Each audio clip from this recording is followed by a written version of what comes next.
আজকের ফটোশপ ক্লাসে আমরা কথা বলবো মূলত লেয়ার প্যানেল নিয়ে। যে বিষয়গুলো হচ্ছে লেয়ার যখন আমরা ওপেন করি তখন কিন্তু আমরা ডান দিকে দেখি যে লেয়ারগুলো ঠিক এরকম করে আছে। অনেকেরই হয়ে থাকে যে এই লেয়ারগুলো ক্লিয়ারলি স্পষ্ট দেখা যায় না। লেয়ার আইকন পরিবর্তন করার জন্য আমরা উপরের দিক থেকে এরকম একটি আইকন পাবো, এখানে ক্লিক করতে হবে। এরপর নিচের দিকে প্যানেল অপশন নামে একটি অপশন আছে, এখানে ক্লিক করতে হবে। এই প্যানেল অপশনে ক্লিক করলে যে ডায়লগ বক্সটি আসবে এখান থেকে কিন্তু বেশ কয়েকটি অপশন আমরা পরিবর্তন করতে পারি, যেমন layer panel option, thumbnail size দেওয়া আছে এখানে নান। অনেকেরই এরকম ছোট করে রাখা থাকে, সেক্ষেত্রে বুঝতে পারে না যে আমাদের কোন লেয়ারটি কীভাবে আছে। তো সেই ক্ষেত্রে এখান থেকে আমরা আইকনগুলোকে চেঞ্জ করতে পারি। আমরা লেয়ার প্যানেল অপশনে আবারও ক্লিক করছি।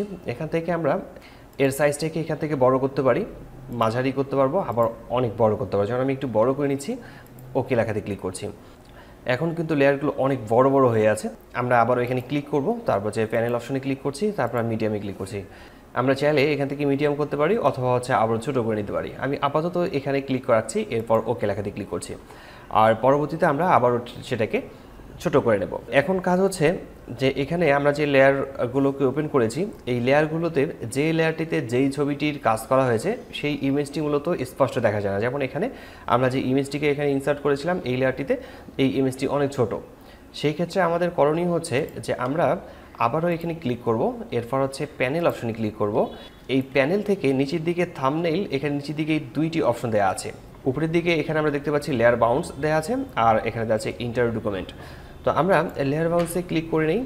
আমরা এখান থেকে লেয়ার বাউন্সে ক্লিক করার পর ওকে লেখাতে ক্লিক করলে আমরা যে লেয়ারটিতে যে ছবিটিকে ব্যবহার করেছিলাম সেই লেয়ারটিতে সেই ছবিটি মূলত অনেক বড় করে এখন শো করছে।